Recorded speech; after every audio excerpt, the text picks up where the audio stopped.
Assalamualaikum warahmatullahi wabarakatuh. Selamat malam teman-teman semua dan selamat malam kepada Ibu Silvana selaku dosen mata kuliah Kepailitan kelas E. Kami di sini dari kelompok 2 Hukum Kepailitan ingin menjelaskan dan menerangkan materi dari hasil kerjasama kami dengan judul Kajian Proses Hukum Rehabilitasi dalam Kepailitan. Sebelum kami memulai materi kami, izinkan kami untuk memperkenalkan diri kami terlebih dahulu. Saya Anggira Mazakia Fitri, kemudian ada rekan saya Revolusi Sandi Negara, kemudian ada Mevanza Dwi Aurelia, Denaya Anissa, dan Kanita Argianti. Baik, sebelumnya saya di sini ingin menjelaskan pendahuluannya atau latar belakang terlebih dahulu. Kepailitan menurut Undang-Undang Nomor 37 Tahun 2004 adalah sita umum atas semua kekayaan debitur pailit yang pengurusannya dan pemberesannya dilakukan oleh kurator di bawah pengawasan hakim pengawas. Kepailitan merupakan ketidakmampuan debitur untuk membayar utang-utangnya yang telah jatuh tempo. Debitur dapat mengajukan hal tersebut secara sukarela ke pengadilan ataupun atas permintaan pihak ketiga melalui permohonan pernyataan pailit ke pengadilan. Tujuannya ini yaitu untuk mendapatkan penyitaan umum terhadap harta kekayaan debitur yang disita dan dibekukan untuk kepentingan kreditur. Kemudian proses kepailitan sendiri atas tahapan atau langkah-langkah, yaitu permohonan pailit. Putusan pailit, pencocokan hutang piutang, penawaran perdamaian, homologasi, akur insolvensi, likuidasi, dan langkah yang terakhir adalah rehabilitasi. Kemudian pada pasal 215 UU KPKPU menyatakan bahwa yang dimaksud dengan rehabilitasi adalah pemulihan nama baik debitor yang semula dinyatakan pelit melalui putusan pengadilan yang berisi keterangan bahwa debitur telah memenuhi kewajibannya. Kemudian di sini ada pun rumusan masalah yang kami angkat. Yang pertama, bagaimana rehabilitasi kepada perusahaan pasca pailit, kemudian apa akibat hukum dari tidak ditempuhnya upaya rehabilitasi oleh debitor pailit. Slide selanjutnya akan dijelaskan oleh rekan saya. Baik, terima kasih. Baik, selanjutnya saya akan membahas tentang rehabilitasi perusahaan pajak pailit. Baik, berdasarkan peraturan 215 UU PKPU, rehabilitasi adalah pemulihan nama baik debitor yang sebelumnya dinyatakan pailit melalui putusan pengadilan yang berisi keterangan bahwa debitur telah memenuhi kewajibannya. Prosedurnya itu dimulai dengan debitur atau ahli waris itu mengajukan permohonan rehabilitasi kepada pengadilan yang telah memberikan putusan pernyataan pailit. Kemudian rehabilitasi ini merupakan bentuk perwujudan prinsip umum untuk umum kepailitan atau debt forgiveness atau pengampunan hutang. Melalui prinsip ini, kepailitan hadir sebagai sarana untuk meringankan beban hutang yang ditanggung oleh debitor yang sedang dalam keadaan kesulitan keuangan hingga tidak dapat melunasi hutang para kreditor sesuai perjanjian. Permohonan rehabilitasi harus melampirkan bukti yang menyatakan bahwa semua kreditor yang diakui sudah memperoleh pembayaran secara memuaskan. Pembayaran secara memuaskan menurut penjelasan pasal 216 UU KPKPU berarti kreditor yang diakui tidak akan mengajukan tagihan lagi terhadap debitur, walaupun mereka tidak menerima pembayaran atas seluruh piutangnya atau tagihannya. Tanpa bukti tersebut, maka permohonan rehabilitasi tidak bisa dikabulkan oleh pengadilan. Permohonan rehabilitasi yang diajukan ke pengadilan harus diumumkan paling sedikit dalam surat kabar harian yang ditujukan oleh surat kebenaran dari yang berkepentingan. Harus disampaikan dalam jangka waktu 60 hari setelah permohonan diumumkan. Jika melewati 60 hari, pengadilan harus memutuskan menerima atau menolak permohonan rehabilitasi tersebut. Selanjutnya itu adalah akibat hukum tidak ditempuhnya upaya rehabilitasi oleh debitur pailit. Yang pertama yaitu perbuatan hukum debitur dapat dibatalkan. Rehabilitasi bertujuan untuk mengembalikan keadaan debitur seperti semula, mendapatkan kecakapan hukum untuk melakukan perbuatan-perbuatan hukum terhadap hartanya sebagai penerapan debt forgiveness. Jika debitur tidak menempuh upaya rehabilitasi, debitur tidak memiliki kecakapan untuk melakukan perbuatan hukum atas harta dan usahanya. Ganti cakap hukum ini menurut pasal 1330 KUH Perdata, yakni apabila seseorang belum dewasa dan berada di bawah pengampuan dan kepada siapapun yang undang-undang marangnya membuat jenis perselisihan tertentu. Baik, yang kedua yaitu kewenangan kurator atas debitor yang tidak hilang sebelum debitur melakukan rehabilitasi. Akibat hukum putusan pailit, yang paling utama yakni debitur kehilangan kecakapan hukumnya untuk melakukan pengurusan dan penguasaan terhadap hartanya, serta kewenangan untuk melakukan perbuatan hukum tersebut beralih kepada kurator atau balai harta peninggalan. Hukum menentukan bahwa kepentingan-kepentingan orang yang tidak cakap hukum harus diurus oleh pihak yang mewakilinya sesuai dengan ketiga kecakapannya. Penyebab ketidakcakapannya. Dengan begitu, dalam hal ini, debitur pilot diwakili kurator yang ditunjuk berdasarkan putusan kepilatan pengadilan nega yang memutusnya. Baik, selanjutnya akan dilanjutkan oleh rekan saya. Baik, yang ketiga itu ada debitor berbentuk badan hukum dibubarkan sehingga namanya dihapus dari daftar perusahaan di Kemenkumham yang menyebabkan debitor kehilangan statusnya sebagai subjek hukum. Debitor pilot berbentuk badan hukum yang tidak melakukan upaya rehabilitasi akan menjadi bubar dalam proses likuidasi.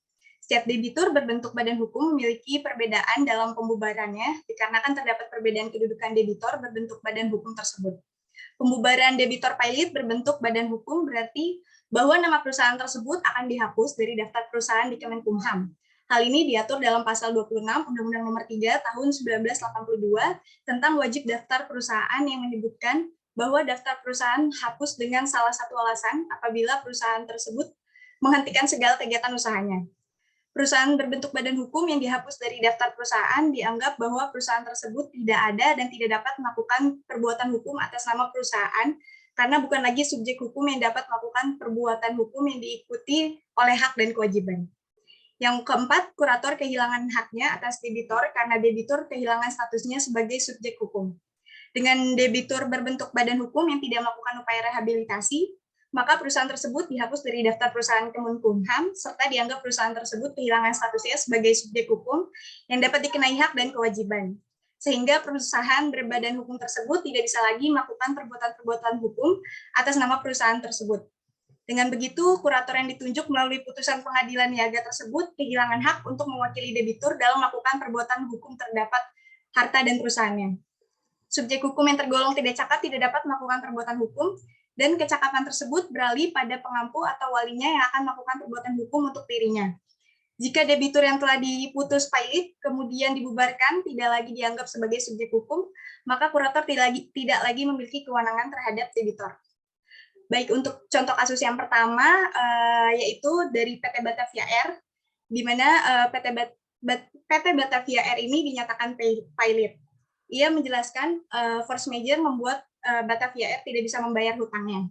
Untuk angkutan haji, Batavia Air menyewa pesawat Airbus dari International Lease Finance Corporation atau ILFC, namun Batavia Air tidak memenuhi syarat tender pemerintah saat itu. Gugatan ILFC yang jatuh tempo pada 13 Desember 2012 itu sebesar 4,68 juta dolar. ILFC mengeluarkan subpoena atau teguran kepada Batavia Air karena tidak membayar. Namun demikian, mengingat maskapai tersebut memang tidak dapat membayar kewajibannya, ILFC kemudian mendokumentasikan gugatan likuidasi terhadap Batavia Air. Tepatnya tercatat di Pengadilan Negeri Jakarta Pusat. Karena utang tidak bisa dibayar dengan mengoperasikan bahkan pesawat charteran yang menganggur, menurut Bagus, kuasa hukum Batavia Air juga harus mengajukan kontra untuk mencegah proses kepilotan dimulai dengan dalam 5 hari pengajuan gugatan pilot. Bagus mengatakan kemudian ada kelanjutannya, karena tidak dilakukan oleh Batavia, maka mau tidak mau kami mendengar kasus pilot. Bagus juga menjelaskan telah ditemukan bukti utang oleh Batavia Air dari bukti-bukti yang diajukan oleh ILFC selaku pemohon, sehingga pengadilan pada akhirnya mengeluarkan putusan pilot sesuai prosedur baku. Selain itu, ada beberapa pertimbangan pengadilan, adanya kreditur tambahan, bukti utang, dan tidak terbayarnya utang, semua faktor yang harus diperhitungkan.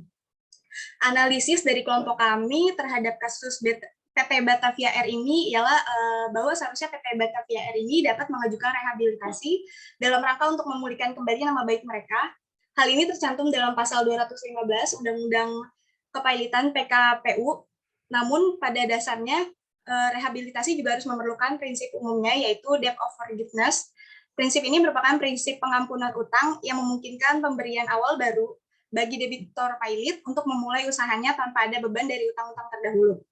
Sehingga debitor pilot dapat kembali melakukan kegiatan usaha dalam rangka pemenuhan kebutuhan hidupnya, sehingga rehabilitasi kepilotan ini diamanatkan oleh UU Kepilotan PKPU. Di sini kami melihat bahwa PT Batavia Air selaku debitor yang terjebak dalam kepilotan dengan mengatakan bahwa maskapai mereka ini dalam keadaan force majeure. Seperti yang kita ketahui, dalam melakukan suatu perikatan terhadap dua belah pihak, ada juga yang dikenal dengan keadaan kahar atau force majeure. Penjelasan terkait force major ini juga diatur dalam Kitab Undang-Undang Hukum Perdata, tepatnya pada pasal 1245 KUH Perdata, yang berbunyi tidak ada penggantian biaya, kerugian dan bunga, bila karena keadaan memaksa atau karena hal yang terjadi secara kebetulan. Debitur terhalang untuk memberikan atau berbuat sesuatu yang diwajibkan atau melakukan sesuatu perbuatan yang terlarang baginya. Selanjutnya akan dilanjutkan oleh rekan saya.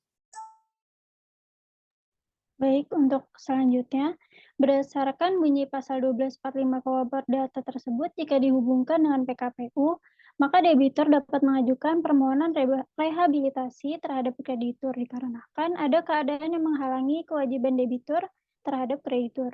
Melihat posisi Batavia Air sebagai perusahaan yang berkewajiban melunasi hutang, biaya sewa pesawat dari ILFC pun juga memiliki kesempatan untuk mengajukan permohonan rehabilitasi kepailitan dengan prinsip debt forgiveness terhadap kepailitan yang dihadapi. Prinsip debt forgiveness ini juga memungkinkan rehabilitasi dapat dilakukan dengan menyertakan bukti bahwa utang terdahulu sudah terbayarkan dan mendapatkan kepuasan dari kreditur yang lama. Namun dalam UU KPKPU sendiri tidak diberikan batasan, yang artinya debitur yang tidak dapat membayar secara penuh utang-utangnya karena tidak cukupnya harta pailit juga dapat mengajukan rehabilitasi agar debitur bisa kembali cakap untuk melakukan perbuatan hukum dan memulai usahanya tanpa terbebani utang-utang yang lama. Sehingga sangat dimungkinkan bagi PT Batavia Air ini untuk dapat mengajukan rehabilitasi bahkan setelah dinyatakan pailit. PT Batavia Air dapat mengajukan rehabilitasi kepailitan yang sedang dialaminya dengan syarat yang disebutkan dalam pasal 216 PKPU yang berbunyi, permohonan rehabilitasi baik debitur maupun ahli warisnya tidak akan dikabulkan, kecuali apabila ada surat permohonan tersebut dilampirkan bukti yang menyatakan bahwa semua kreditor yang diakui sudah memperoleh pembayaran secara memuaskan.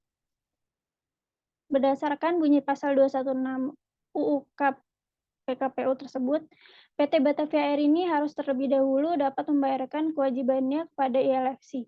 Karena dengan pembayaran kewajiban tersebut, Batavia Air dapat mengajukan surat permohonan rehabilitasi kepailitan dengan bukti bahwa ILFC selaku kreditor mendapatkan pembayaran yang memuaskan. Bukti ini dibutuhkan untuk memperkuat permohonan agar dapat diterima di pengadilan. Namun, fakta yang terjadi bahwa PT Batavia Air hingga saat ini belum bisa melunasi kewajiban terhadap ILFC. ILFC sudah melakukan peneguran hingga gugatan ke Pengadilan Niaga Jakarta Pusat. Jika Batavia Air lalai dalam melunasi kewajibannya, ILFC memiliki hak untuk melakukan eksekusi sebagaimana yang disebutkan dalam pasal 55 ayat 1 PKPU dengan tetap memperhatikan ketentuan pasal 56, 57, dan 58. Jadi jika PT Batavia Air dapat melakukan pelunasan kewajiban dengan baik dan segera mengajukan rehabilitasi kepailitan, maka hal-hal seperti eksekusi dan gugatan kreditur dapat terhindarkan dan status kepailitan perusahaan bisa terhapuskan agar dapat berjalan kembali seperti awal. Selanjutnya adalah kasus kepailitan yang kedua, yakni kepailitan yang dialami oleh PT Kayu Raya Indonesia atau Fabilio, yaitu startup desain furniture dan interior. Hal ini didapati atas diterbitkannya pengumuman kepailitan pada surat kabar oleh Fabilio. Putusan pengadilan yang menyatakan Fabilio mengalami pailit diputus pada tanggal 5 Oktober 2022 dalam putusan pengadilan niaga pada Pengadilan Negeri Jakarta Pusat. Sejak tahun 2021, penjualan Fabilio mengalami penurunan dengan disertai isu Fabilio tidak membayarkan gaji para karyawannya hingga dipaksa melakukan resign. Manajemen dalam hal ini menyatakan perusahaan sudah tidak mendapatkan remunerasi terhitung sejak 18 bulan terakhir akibat pandemi COVID-19. Selain itu, perusahaan juga tidak mampu bersaing di pasaran karena masyarakat lebih cenderung membeli produk furniture secara offline. Mengingat Fabilio memindahkan penjualannya ke sistem e-commerce. Fabilio juga mengalami pinjaman macet pada platform P2P lending bernama Modal Rakyat sebesar 2,85 miliar rupiah per September 2022. Sesuai data Modal Rakyat, besar pinjaman yang telah dilakukan oleh Fabilio ini mencapai 9,75 triliun rupiah. Putusan pengadilan menyatakan PT Kayu Raya Indonesia dalam keadaan pailit dengan segala akibat hukumnya dan telah menunjuk hakim pengawas serta kurator untuk mengurus pemberesan harta pailit Fabilio. Untuk selanjutnya adalah analisis yang didapat dari kasus PT Kayu Raya Indonesia. Berdasarkan pasal 215 UU KPKPU, seharusnya PT Kayu Raya Indonesia ini dapat mengajukan rehabilitasi dalam rangka memulihkan kembali nama baiknya. Namun pada dasarnya rehabilitasi juga harus memerlukan prinsip umumnya, yaitu debt of forgiveness. Prinsip ini merupakan prinsip pengampunan utang yang memungkinkan pemberian awal baru bagi debitur pilot untuk memulai kembali usahanya tanpa beban dari utang-utang terdahulu. Sehingga debitur pilot dapat kembali melakukan kegiatan usaha. Karena itulah rehabilitasi kepilotan diamanatkan oleh UUK PKPU. Selain itu, proses rehabilitasi ini juga berfungsi untuk mengembalikan keadaan debitur seperti semula, mendapatkan kecakapan hukum untuk melakukan perbuatan hukum terhadap hartanya. Namun apabila kreditor tetap bersikeras untuk meminta kembali sisa utangnya, walaupun daftar pembagian harta pilot telah mengikat, maka debitur tidak dapat kembali cakap untuk melaksanakan perbuatan hukum atas harta dan usahanya. Hal ini karena ia dalam keadaan tidak cakap atau pantas hukum akibat putusan kepailitan, maka tidak bisa mengurus maupun menguasai hartanya tersebut dengan melakukan perbuatan hukum atas namanya sendiri atau atas nama perusahaannya. Untuk selanjutnya akan dilanjutkan oleh rekan saya. Selanjutnya, kami melihat bahwa perusahaan startup PT Kayu Raya ini memang sedang mengalami permasalahan yang cukup besar. Perusahaan ini sedang diisukan melakukan kelalaian terhadap karyawannya dengan tidak membayar gaji karyawan yang bekerja dan memaksa resign terhadap karyawan yang bekerja di perusahaan tersebut, dan berdasarkan pasal 1365 KUH Perdata berbunyi tiap perbuatan yang melanggar hukum dan membawa kerugian kepada orang lain mewajibkan orang yang menimbulkan kerugian itu karena kesalahannya untuk menggantikan kerugian tersebut, dan maka dikaitkan dengan hubungan industrial, perusahaan mempunyai kewajiban untuk mengganti rugi seluruh perbuatan yang mereka lakukan terhadap karyawan-karyawannya karena sudah melakukan perbuatan melanggar hukum dan membawa kerugian besar terhadap pekerja di perusahaan tersebut. Kabar miring ini sangatlah merugikan bagi nama baik perusahaan. Di balik hal itu, perusahaan ini tidak dapat memenuhi kewajiban mereka dikarenakan adanya pandemi COVID-19. Pandemi COVID-19 pun dapat dikategorikan sebagai force majeure jika dikaitkan dengan pasal 1320 KUH Perdata mengenai syarat sahnya perjanjian. Selanjutnya, kami juga melihat bahwa perusahaan Kayu Raya sedang mengalami kesulitan dalam menjalankan perusahaan dikarenakan adanya pandemi COVID-19 yang tidak dapat dihindarkan dan menghalangi perusahaan untuk menunaikan kewajiban secara utuh. Selain hal tersebut, perusahaan Kayu Raya juga melakukan pinjaman terhadap platform P2P lending bernama Modal Rakyat sebesar 2,8 miliar per September 2022, dan pinjaman yang mereka lakukan ini mengalami kemacetan dalam pelunasannya dikarenakan adanya masalah yang timbul dalam perusahaan tersebut. Dalam hal proses PKPU, ada juga proses permohonan rehabilitasi kepailitan yang diatur dalam pasal 216 PKPU. Berdasarkan bunyi pasal tersebut, apabila perusahaan PT Kayu Raya atau Fabilio ini mempunyai itikat baik untuk melakukan pelunasan kewajibannya sebesar 9,75 triliun terhadap modal rakyat yang jumlah disebutkan dalam sidang Pengadilan Negeri Jakarta Pusat, apabila hal tersebut dapat diwujudkan oleh PT Kayu Raya, maka status kepailitan dapat terhapus dengan menggunakan prinsip debt forgiveness dan perusahaan dapat berjalan kembali seperti semula dengan proses pengajuan rehabilitasi kepailitan yang disetujui oleh modal rakyat selaku kreditur yang bersangkutan. Kesimpulannya adalah berdasarkan pasal 215 UU PKPU, rehabilitasi merupakan pemulihan nama baik debitur yang semula dinyatakan pilot melalui pengadilan yang berisi keterangan bahwa debitur memenuhi kewajibannya. Ketentuan mengenai rehabilitasi merupakan bentuk perwujudan dari prinsip umum kepailitan, penghapusan atau pengampunan utang. Prinsip pengampunan utang menunjukkan sisi lain makna kepailitan sebagai peranata hukum yang bersifat represif. Penghapusan atau pengampunan utang debitor setelah pemberesan harta pilot telah dilakukan, namun ternyata harta pilot tersebut tidak cukup untuk menghapus seluruh piutang kreditor dan debitor. Diberikan moratorium, status pilot yang dimiliki oleh debitur akibat putusan kepailitan dicabut, serta diberikannya rehabilitasi merupakan implementasi prinsip kepailitan. Pengampunan utang yang bersifat mendasar. Dalam persyaratan harus ada bukti yang menyatakan semua kreditor yang diakui sudah memenuhi pembayaran secara memuaskan. untuk saran dari kelompok kami terkait rehabilitasi kepailitan, seharusnya lebih banyak diberikan informasi dan disosialisasikan lagi terhadap debitur-debitur yang sering mengalami kepailitan, karena dalam prakteknya hanya terdapat sedikit hingga tidak ada debitur pailit yang menempuh upaya tersebut sebagai suatu proses kepailitan. Menurut kami ini merupakan hal yang sangat penting terhadap debitur yang mengalami kepailitan dan ingin kembali mendapatkan pemulihan nama baik, karena di dalam Undang-Undang Kepailitan sendiri telah diberikan fasilitas kepada debitur untuk kembali mendapatkan kewenangan untuk mengurus dan menguasai harta bendanya kembali setelah proses kepailitan selesai dengan melakukan permohonan rehabilitasi ke pengadilan niaga tempat kepailitannya diputus. Sekian presentasi dari kelompok kami, kurang lebihnya mohon maaf. Terima kasih.